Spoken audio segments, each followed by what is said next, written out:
बैठिए, आप लोग बैठिए।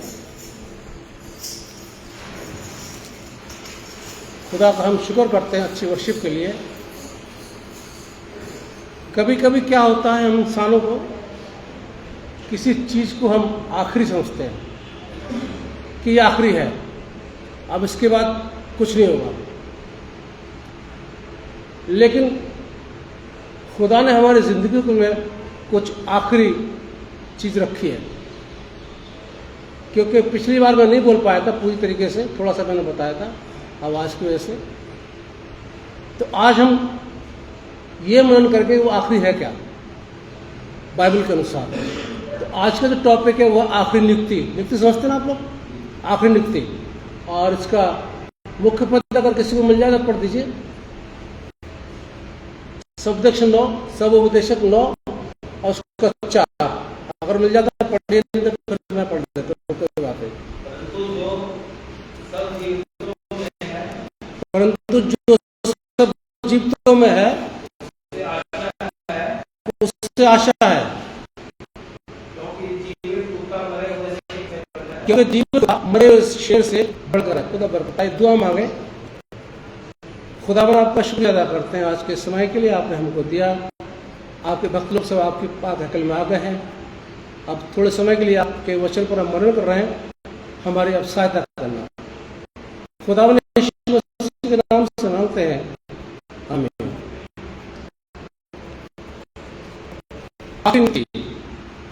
देखिए, कड़वी बात बहुत थोड़ा सा पिछला बता दिया था, लेकिन पूरी तरह का नहीं बताया था मैंने। तो कड़वी बातें हैं। हम लोग मौत को क्या सोचते हैं? हादसा, दुर्घटना। अरे वो दुर्घटना थी इसलिए उसकी मौत हो गई। ये हमारी विचारधारा है और अच्छी है। उसके अलावा हमारे पास विचारधारा करने के लिए कुछ है भी नहीं कि भाई इसकी मौत हो गई है, भाई इसलिए मौत हो गई है, ऐसा हो गया इसलिए मौत हो गई।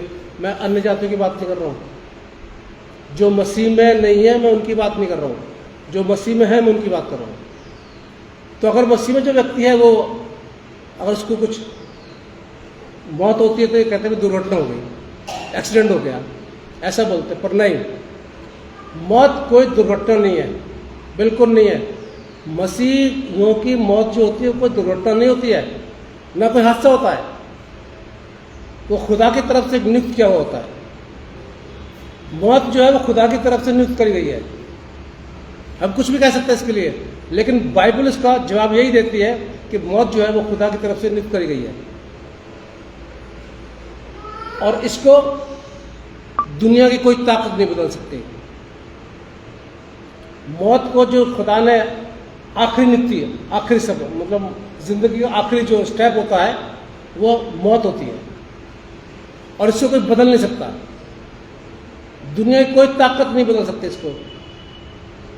हाँ, खुदा बदल सकता है, खुदा के सिवा कोई नहीं बदल सकता। और सबसे बड़ी चीज़ ये है कि जिसकी मौत हो रही है वो भी नहीं बदल सकता। है ना ताज्जुब वाली बात। यानी हम जो काम कर रहे हैं तो उस काम में अगर देखते हैं कि फ़ायदा नहीं हो रहा या हमसे नहीं हो रहा है तो हम उस काम को बदल लेते हैं, हम उस बात को बदल लेते हैं। ये हमारे हक में है। लेकिन मौत हमारी होती है, होने वाली होती है, तो हम उस मौत को नहीं बदल सकते। ये सिर्फ खुदा ही बदल सकता है। जिंदगी भी खुदा के हाथ में और मौत भी खुदा के हाथ में है, और हमारा भविष्य वो भी खुदा के हाथ में है। हम बनाते हैं, अपना फ्यूचर बनाते हैं, अच्छी बातें बनाना चाहिए, योजना बनानी चाहिए।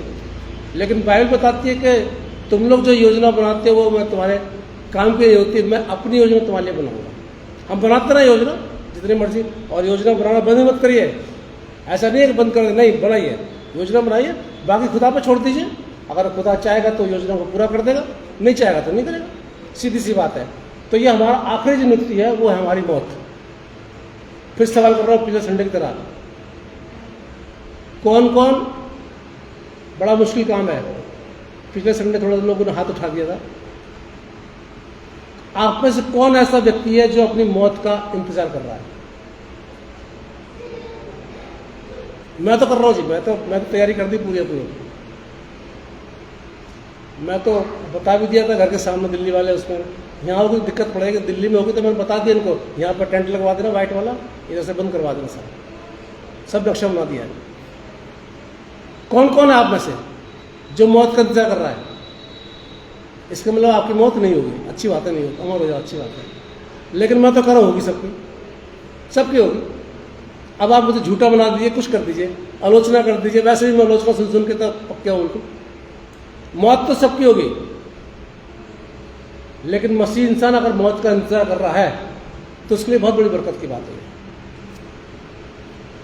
अब सुलेमान ने हमारे इस फैसले के लिए एक बहुत अच्छी बात बोली है, हमारी आज़ादी के लिए बोला उसने। आप निकाल लीजिए, सब उपदेशक 9 निकालिए, सब उपदेशक 9 जी, पद 2 जरा पढ़िए इसका। सब बातें सबों के लिए एक समान होती है। देखिए, सब बातें, ये मसीह जीवन की बात बता रहा हूँ मैं आपको, और उनकी बता रहा हूँ जो धर्मी नहीं है। अब यहाँ पर दोनों चीज़ आ गई, धर्मी भी आ गया और अधर्मी भी आ गया दूसरे पद में।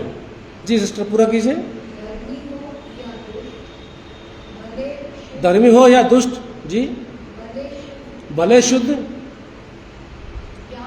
या अशुद्ध, यज्ञ करने और ना करने वाले, सबों की दशा एक सी होती है।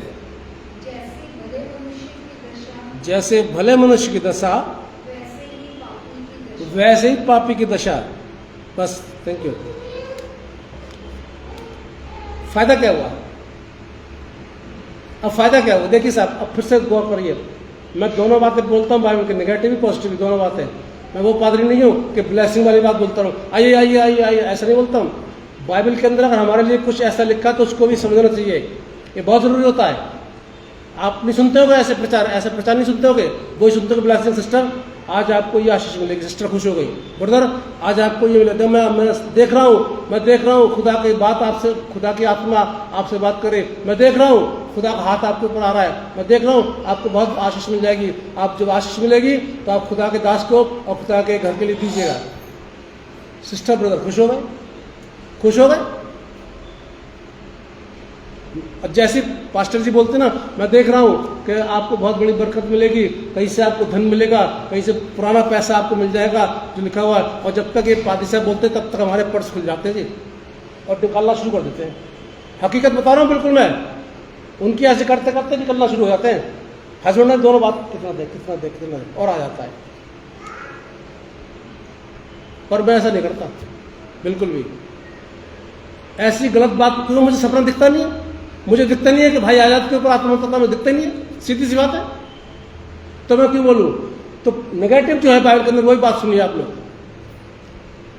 सब बातें सबके लिए एक जैसी होती हैं, चाहे वो धर्मी हो और चाहे वो अधर्मी हो, चाहे कितना बड़ा ज्ञानी यज्ञ आए ना, यज्ञ करने वाला मतलब आप लोग समझते हैं कि यह कैसा होता है। मैं तो सिर्फ थोड़ा पढ़ा ही है। यज्ञ करने वाला हो ना करने वाला हो, सब एक जैसा।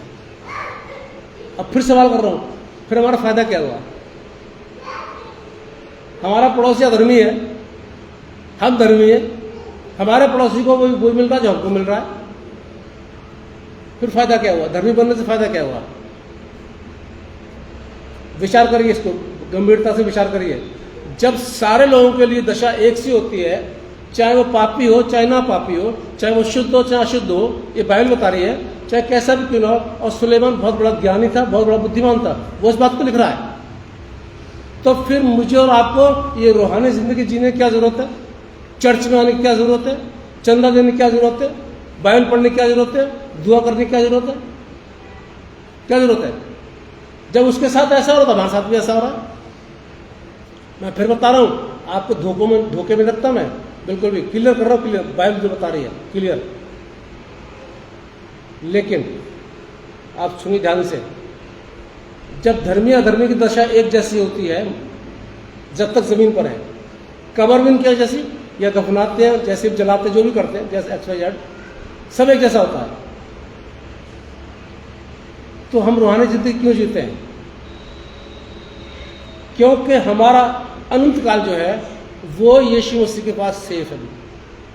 धर्मियों का जो धर्मी है, उनका अनंत काल जो है वो यीशु मसीह के पास खुदा के बादशाह में सेफ है, बिल्कुल सेफ है। और वो मुकुट वो ताज मुझको और आपको मिलता है जो हम धर्मी हैं। दूसरी बात, इस दुनिया के अंदर भी रहते हुए धर्मी और अधर्मी के कामों में, धर्मी और अधर्मी के बरकतों में फर्क मिलेगा। कभी अगर आप देखें तो बहुत फर्क मिलता है। एक जो मसीह जीवन जी रहा है, धर्म तक जीवन जी रहा है, चर्च में आ रहा है, चर्च की बात जानता है, सब कुछ जैसे जैसे मन्नत सब करते हैं कर रहा है, उसकी बरकत और जो नहीं कर रहा उसकी बरकत में फर्क है। जो ऐसा काम नहीं कर रहा उसको बरकत मिलेगी दुनिया की, मकान भी बन जाएंगे, दुकान भी हो जाएगी और सब कुछ हो जाएगा, लेकिन उसके जीवन से अगर पूछना उस व्यक्ति से तो संतुष्ट नहीं होगा। उतना सब कुछ होने के बाद भी संतुष्ट नहीं होगा। और एक मसीह इंसान अगर वो रूहानी जिंदगी जी रहा है, वो थोड़े में भी संतुष्ट रहेगा और खुश रहेगा बिल्कुल। अपना रोना नहीं रोएगा किसी से भी। ये पहचान, आप पहचान लीजिए, आपका पड़ोसी धर्मी है, उसके पास बहुत बरकत मिलेगी, बहुत बरकत मिलेगी, कारें होंगी, बंगले होंगे, बहुत कुछ होगा, और आपके पास कुछ नहीं है। लेकिन उसका जीवन और अपना जीवन देख लीजिए। आप किसी कर्जदार नहीं होंगे, आपको मुंह नहीं छिपाना पड़ेगा कर्जा लेने के लिए। बाकी मैं तो देखिए आपको सलाह देता हूं कि ये किस्तों पर सामान मत लीजिए। मैं सर अपने, ये मेरा व्यक्तिगत हुआ है, बाकी आपकी मर्जी है। मेरे बच्चे भी कह रहे थे, अभी थोड़ा सा मैं ठीक हो गया तो एक्टिवा लेने की ले रहा था मैं, छोटी वाली मोपेड जो आती है वो ले रहा था, सोच रहा था क्योंकि दिक्कत पड़ती है यहाँ पर दिल्ली मेरे को। तो बड़े बेटे साहब हमारे थोड़ा पढ़ते हैं, अच्छे बैल सेटल है, सैलरी वगैरह सब उनकी अच्छी है। कह रहे पापा डाउन पेमेंट मैं कर दूंगा, बाकी आप दिन में कर लेंगे। मैंने कहा तू डाउन पेमेंट कर, चाहे मैंने कहा जो तू डाउन पेमेंट करेगा ना उसके मैं वैसे छोटी वाली ले लेता हूँ। सीधी सी बात है, मैं एग्री नहीं हूँ बिल्कुल। मैं इसलिए एग्री नहीं हूँ सॉरी, क्योंकि मैं किस्तें नहीं दे पाऊंगा। मेरी फाइनेंस स्थिति ऐसी नहीं है कि मुझे सीधा सीधा मिल रहा है। अभी तक तो मिल रहा है, अभी तक तो मैं हूं तो मिलता है। अब रिटायर हो जाऊंगा, चला जाऊंगा तो नहीं मिलेगा। तो मेरी स्थिति ऐसी नहीं है कि मैं किस्तें दे सकूं। मेरी स्थिति ऐसी नहीं है कि 4-5 किस्तें बंद हो गई तो बैंक वाले आके, कितनी बेइज्जती होती है, कितनी बेइज्जती होती है। ये मेरा अपना ओपिनियन, आप लोगों को नहीं है, ठीक है। तो मैं तो यही सलाह दूंगा आप लोगों को, थोड़ा है थोड़ा में गुजारा कीजिए और खुदा पर भरोसा कीजिए और उसका शुक्रिया अदा कीजिए। आज मेरे पास कुछ नहीं है, देख लीजिए, इसलिए मुझे बहुत दिक्कत पड़ती है आने जाने में। रिक्शे में बहुत पैसा खर्च हो जाता है मेरा। वहाँ तो खैर बच्चे, छोटे बच्चे के दोस्त वो आ जाते हैं मुझे लेने के लिए, उन्होंने क्या रखा है पापा को दिक्कत में पड़नी चाहिए, लेकिन फिर भी खुश हूँ मैं।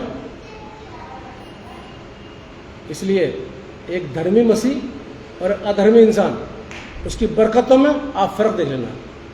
धर्मी मसीह को रूहानी बरकतें मिलेंगी भरपार पूरी तरीके से। वो रूहानी बरकतों को समेट नहीं पाएगा, इतनी मिलेंगी। उसके बच्चे अपने आप सेटल होंगे, एडमिशन होना हो जाएगा, रास्ता खुलते चले जाएंगे, हर परेशानी, हर चीज का रास्ता खुदा खुलता चला जाएगा। इसलिए मैंने जो बताया ना कि रूहानी जिंदगी क्यों जिए, जब सबका एक, लेकिन हमारा अंत काल जो है वो अलग रहेगा। और इस दुनिया के अंदर जब तक हम जिंदा हैं, हमारे अंदर रूहानी बरकतें हमको बहुत मिलेंगी। आप हमेशा खुश रहेंगे, आपके चेहरे पर नूर रहेगा, कोई चिंता नहीं रहेगी आपको किसी बात की भी, क्योंकि आप जानते हैं कि खुदा मेरा है। यीशु पतरस क्या बोलता है अपनी पत्री में, अपनी सारी चिंता उस पर डाल दो। नंबर 1, अपनी सारी चिंता उस पर डाल दो, नंबर 1। नंबर 2, क्योंकि उसको तुम्हारी फिक्र है। कितनी बड़ी बात बोलती। फिर क्यों हम उल्टे सीधे काम करें, क्यों हाथ पैर मारे घर? सीधी सी बात। और क्या भाई, अब जो अधर्मी है, जो अन्य जाति का धर्मी लोग हैं, मैं किसी पार्टिकुलर किसको नहीं बोला, जो हम अधर्मी है, जो पापी लोग हैं, उनको फिक्र चिंता रहती है, क्योंकि वो अपनी चिंता खुदा पर नहीं डालते हैं। भाई इतना बड़ा उसने इन्विटेशन दिया है, निमंत्रण दिया है खुदा ने कि अपनी चिंता मुझ पर डाल दो, मैं तुम्हारी चिंता करता हूं। तो फिर मुझको और आपको ये सब करने की क्या जरूरत है? यह है एक धर्मी का, जो धर्मी है उसकी मौत तो होगी वैसे ही, सेम तरीके से, बिल्कुल सेम सिस्टम, मौत वैसी होगी, सब कुछ वैसे होगा, लेकिन उसको रूहानी चीजें मिलेंगी। आगे चलते हैं। हमारा एक दुश्मन था, और उस दुश्मन को हमारा खुदावंद यीशु मसीह ने बिल्कुल नाश कर दिया। पढ़ निकाले जरा, पहला कुरिन्थियों 15 आप निकाले जरा।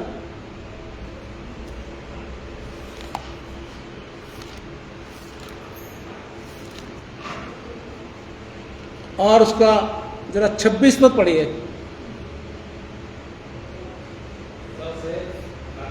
सबसे अंतिम दुश्मन जी नष्ट किया जाएगा, और वो है मौत। यह है धर्मी इंसान का काम। जो धर्मी है हम लोग, उनका है सबसे अंतिम हमारा, जैसे मैंने बताया आखिरी नित्य क्या है, मौत। हमारी जो अंतिम दुश्मन है वो है मौत। एक मसीह की अंतिम दुश्मन जो मौत है, उस मौत को नष्ट कर दिया किसने? जोर से बोलिए, किसने? गुड फ्राइडे क्या करते हैं हम लोग?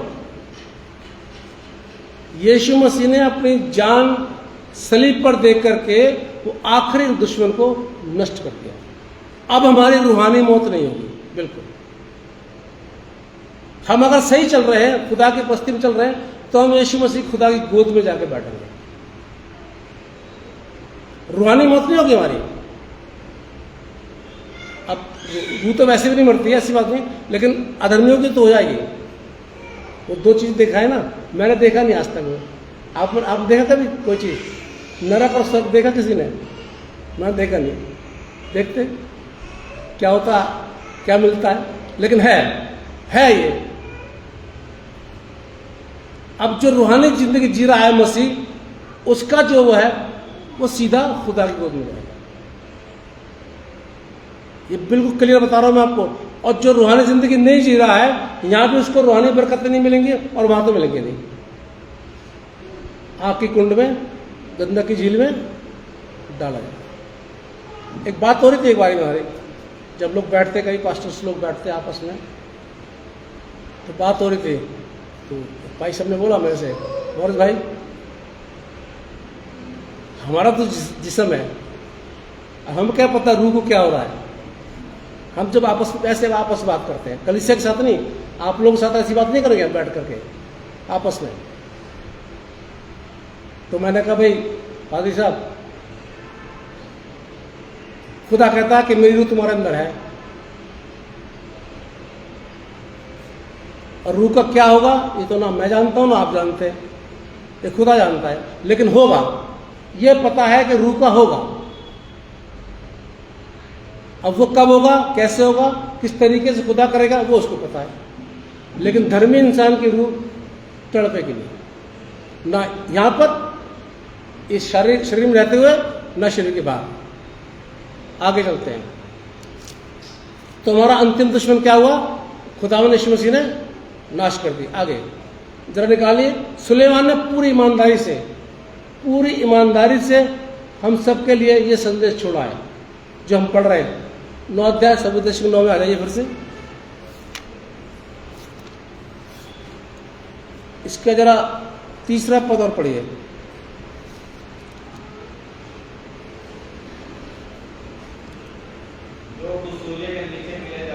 जो सूर्य के नीचे किया जाता जी, उसमें एक दोस्त है जी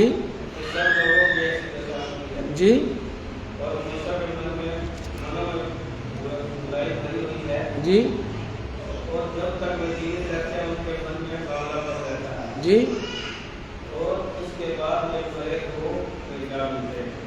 अब देख लीजिए साहब, सुलेमान का कुछ और ही बात कर रहा है कि बावलापन रहता है जब तक वो जिंदा रहते हैं, और उसके बाद क्या होता है, वो जाके मरे हुए मिल जाते हैं। सेम स्थिति हो गई, वही बात हो गई, सब कुछ वही बात हो गई। आगे और पढ़ दीजिए ना, चौथा पद। अच्छा, वो चौथा तो हो गया ये, वही है कि जीवता कुत्ता। अब देखिए, उसको समझाता हूँ फिर से, पिछली बार समझाया था मैंने, फिर सवाल किया था कि कुत्ता का महत्व ज्यादा है शेर का?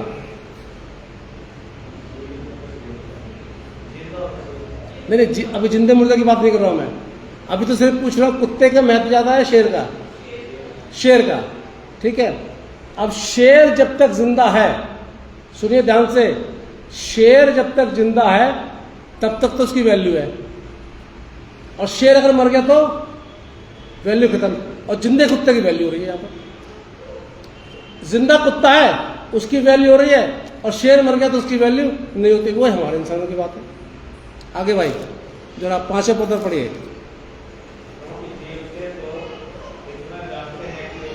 जी।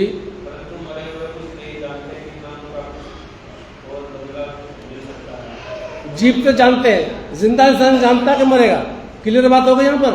जब मैंने पूछा था कौन अपनी मौत का इंतजार कर रहा है, अब सुलेमान ने बिल्कुल क्लियर कर दिया, भाई जिंदा इंसान जानता मरूंगा। जानते हैं वैसे आप लोग सब हैं, सब लोग जानते हैं लेकिन बोलते नहीं है। जिंदा इंसान जानता मरूंगा, लेकिन बड़ा इंसान तो जानता नहीं है, उसके ऊपर तो कोई नहीं, आशा ही नहीं है। दाऊद कहता है कि मुर्दे तो तेरा वर्शिप नहीं करेंगे अधोलोक में जाके, जिंदा इंसान करेगा। खुद बोल रहा दाऊद कि भाई जो इंसान मर गया वो कहाँ से तेरी वर्शिप करेगा, जब तक जिंदा तभी तक तो कर रहा है। लेकिन वो जिंदा इंसान जानता है कि मुझको मरना है, और मरा हुआ इंसान तो कुछ भी जानता नहीं। भाई ऊपर लास्ट वाला पढ़ते सीखो, क्योंकि उसका स्मरण मिट गया, खत्म हो गया, जो चला गया दुनिया से खत्म हो गया बिल्कुल। लेकिन जो जिंदा है उनको अभी आशा है, अभी उम्मीद है, कुछ होगा कुछ होगा कुछ होगा। और अच्छी बात है, उम्मीद रखनी चाहिए। मैं ये नहीं कह रहा रखनी चाहिए, उम्मीद रखनी चाहिए, विश्वास रखना चाहिए, योजना बनानी चाहिए। आज जिंदे इंसान की वैल्यू ज्यादा है, मरने के बाद क्या होता है? मैं तो बोल दिया उनको, मैंने कहा 3 दिन के बाद 40 में मनाओगे, उसके बाद छोड़ देंगे मुझे, कब्रिस्तान भी कोई नहीं जाएगा। मैं तो अपने पापा मम्मी के कब्र पर जाता हूँ। होता है ऐसा, बिल्कुल ऐसा होता है। शुरू शुरू में क्या होता है, मैंने बता देना, बक्सा नहीं बंद करने देते साहब, नहीं हमारे पापा चले गए, हमारी मम्मी चले गई। भैया जब जिंदा था तब तो मैंने और माँ को पूछा नहीं, मरने के बाद पूछ रहे हो, कब बक्सा नहीं बंद करने देते। अभी 2 नवंबर आ रहा, देख लीजिए, मुर्दों की ईद, भर जाएंगे सब ईसाई लोग, कब्रिस्तान में दिखाई देंगे। संडे है, चर्च नहीं आएंगे, संडे को चर्च नहीं है, वो कब्रिस्तान में दिखाई देंगे। कोई बिरयानी ले जा रहा है, कोई कपड़े ले जा रहा है, कोई कुछ ले जा रहा है, और रख के आ रहे हैं वहां पर। अब बाइबल में ऐसा कुछ है नहीं, बाइबल में ऐसा कुछ नहीं है कि 2 नवंबर को आपको कब्रिस्तान जाना है। लेकिन मसीह लोग भागते हैं, यहां से भी मैंने देखा भागते, पता नहीं उनसे। जब हम एक दिन मैं गया था, जब मैं ट्रेनिंग में था, तो मैं गया क्या ऑर्डर मिला था, हमारे को चाहिए थोड़ा सा वहाँ देखकर कोई दुआ कराना चाहता है तो आप लोग जाते हैं, क्योंकि हम लोग स्टूडेंट थे तो हमें जाना पड़ता था। मैं देखा लगे हुए सब, एक से मैंने सवाल कर लिया। मैंने कहा मिस्टर सोएंसो, मैंने कहा इसका मतलब क्या है? मैं आलोचना नहीं कर रहा हूँ, जो जाता है ठीक है, लेकिन मैंने उनसे पूछा इसका मतलब क्या है? वो नहीं पता, जी वो सब आ रहा था, हम भी आ गए। वो कैथोलिक वाले करते हैं ना, कैथोलिक वाले को छोड़ो आप अलग, उनके पास मतलब होगा, हो सकता है उनकी बाइबल में लिखा हो, क्योंकि उनकी बाइबल हमारे से फर्क है। कैथोलिक की बाइबल भी मेरे पास है, मेरे पास सारी बाइबल है, तभी मैं सब चीज़ लेकर संबंध तैयार करता हूँ। मैंने कहा छोड़िए, मैंने कहा आप तो कैथोलिक नहीं है ना, आपको पता होना चाहिए कि आप 2 नवंबर को कब्रिस्तान में स्पेशली आ रहे हैं, तो आपको पता होना चाहिए कि क्यों आ रहे हैं आप। वैसे हम जाते हैं कब्रिस्तान में अपने बुजुर्गों की, पूर्वजों की कब्र पे, तो ज़्यादातर पूर्वज में रहे दिल्ली में ये सब, तो पता रहता है हम क्या जा रहे हैं, भाई उनकी साफ सफाई करने के लिए, है ना, और वहाँ पर जाकर दुआ करने के लिए, मालूम पड़ता है हमको। आप 2 नवंबर को कब्रिस्तान में स्पेशली क्यों आए? और पतीला उनके हाथ में था। मैंने किसी में क्या, अरे बेटा वो कोरमा उनको पसंद था ना। बताइए साहब, मुर्दा कोरमा खाएगा, मुर्दा उठ के कोरमा खाएगा? ये हालत है, ये मसीहों की हालत है। ठीक है, जो कर रहे हैं अच्छे, उनको पता होगा, कैथोलिक वालों को पता होगा कि 2 नवंबर क्या है, इसलिए बताते हैं। लेकिन जो कैथोलिक में नहीं है उनको क्या पता है? जाइए, मैं मनाने कर रहा हूँ, जाने जाइए, खूब जाइए, ठीक है। तो एक जिंदा आदमी को ये उम्मीद रहती है कि मुझे कुछ मिलेगा, और मरे हुए आदमी को कोई भी उम्मीद नहीं रहती, क्योंकि वो गया तो उसका सिस्टम खत्म हो गया। अब देखिए, जैसे आगे धर्मी और अधर्मी, यीशु मसीह धर्मी कोई था? इस दुनिया के अंदर यीशु मसीह से कोई धर्मी था? निष्कलंक निर्दोष, वो भी मरा, वो भी मरा। आप देख लीजिए, ये कंपेयर कीजिए इस चीज के लिए, निर्दोष निष्कलंक मेमना वो भी मरा और बड़ी मुसीबत से मरा। मैं सोचता हूं शायद कोई इंसान इतनी मुसीबत से नहीं मरता होगा जितना हम मानते हैं। लास्ट टाइम बैठ पकड़ लेते बहुत से लोग, उनको गोदी को उठा के भागना पड़ता है, वो भी उनके सब जो कर्म करते हैं उल्टा सीधे ऐसे हो जाता है उनके साथ। लेकिन यीशु मसीह को तो कोड़े मारे गए हैं, थूका गया, कीलें ठोक दी गई, कितनी बड़ी परेशानी से यीशु मसीह को मौत हुई। मौत तो ही ना, खुदा का बेटा मर रहा है, पापियों के हाथ से मर रहा है वो, जबकि उद्धार करता है। लेकिन फर्क क्या हुआ उसके अंदर, मरने के बाद, दफनाने के बाद तीसरे दिन जी उठा। यह है रूहानी बरकत, तीसरे दिन जी उठा। और आज कहां पर है वो? खुदा की गोद में, खुदा के दाहिने हाथ बैठा हुआ, जो जिंदा मुर्दों का इंसाफ करने को आएगा। न्याय का अधिकार खुदा के पास नहीं है, न्याय का अधिकार अंतिम समय न्याय का अधिकार यीशु मसीह के पास है। आप देख लीजिए, यह है रूहानी बरकत है। जब यीशु मसीह मरे निष्कल निर्दोष, तो मैं और आप क्या है? करिए इंतजार मौत का, पक्का। पौलुस भी इस बात को कहते हैं, निकाले 1 कुरिन्थियों 15 निकाले जाए, 1 कुरिन्थियों 15।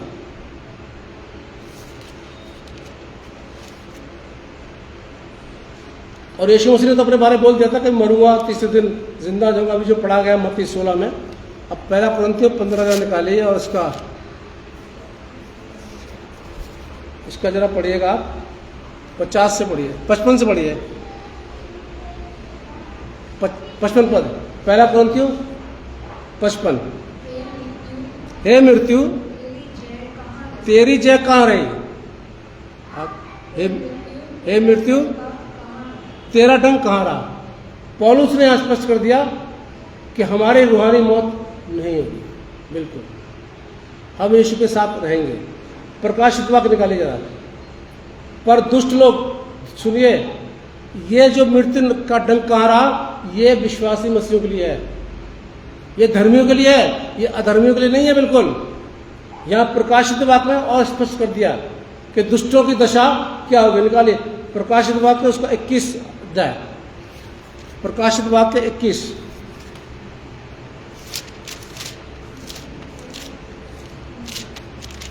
और अगर निकाल लिया है तो मैं भी निकाल लूँ। 21 का जरा आप लोग पढ़िए, कोई भी 8 पद।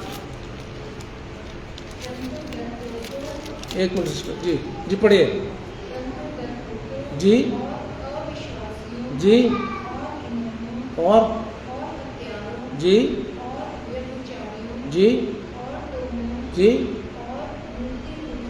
जी, जी,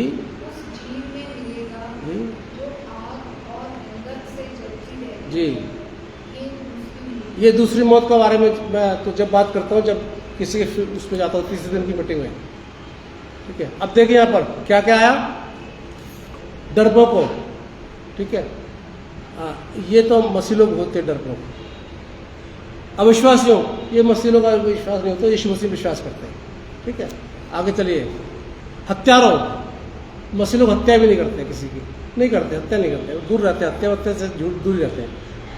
व्यभिचार, मसीह लोग व्यभिचार भी नहीं करते, वो भी दूर ही रहते हैं व्यभिचारी से। टोनो, इसकी गारंटी मैं नहीं ले सकता मसीहों के लिए। जादू टोना करने वालों की मैं गारंटी नहीं ले सकता मसीहों के लिए। आगे दूसरी बात, मूर्ति पूजक, इसकी भी गारंटी मैं नहीं ले सकता, बिल्कुल। पता नहीं कितने मसीह करते हैं, जादू टोना करते हैं, टोटके करते हैं। आगे, और झूठ तो सब बोलते हैं, टोटली XYZ। वो जब से ये आया छोटा वाला, ये आजकल तो बड़े बड़े हो गए, आईफोन वगैरह सब लोग बहुत झूठ बोलते हैं। मसीहों को तो इतना अन्य जाति का इंसान झूठ नहीं बोलता सर, जितने मसीह लोग झूठ बोलते हैं। आपको पता नहीं होगा, जब मुझे पता है, मैं तो कह रहा हूँ। इतना झूठ बोलेंगे, इतना झूठ बोलेंगे, और पादरी को या कहीं सामने वाले को मूर्ख समझते हैं। इसको तो कुछ पता ही नहीं होगा, हम झूठ बोल रहे, इसको पता ही नहीं होगा। ये तो होता है, ये 3 बातें होती हैं, टोना टोटका, मूर्ति पूजक और झूठ। अगर ऐसा जीवन हम जी रहे हैं तो क्या होगा? गंधक और आपकी झील में डाला। अगर ऐसा जीवन, एक चीज और पढ़ दीजिए जरा, इसी का 20 का 14 पढ़े जरा, प्रकाशित वाक्य 20 का 14।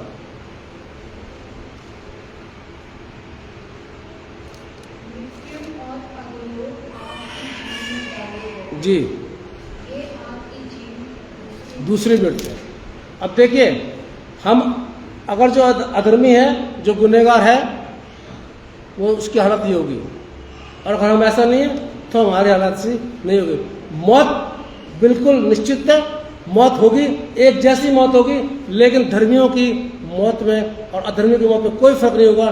पर मौत, धर्मियों की मौत के बाद उनको रूहानी बरकतें मिलेंगी, और जिंदा रहते हो भी उनको रूहानी बरकतें मिलती हैं। अब फैसला ये आपको करना है, फैसला आपको करना है कि आपको दूसरी मौत में जाना है या पहली मौत में जाना है, आपको धर्मी बनना है या अधर्मी बनना है।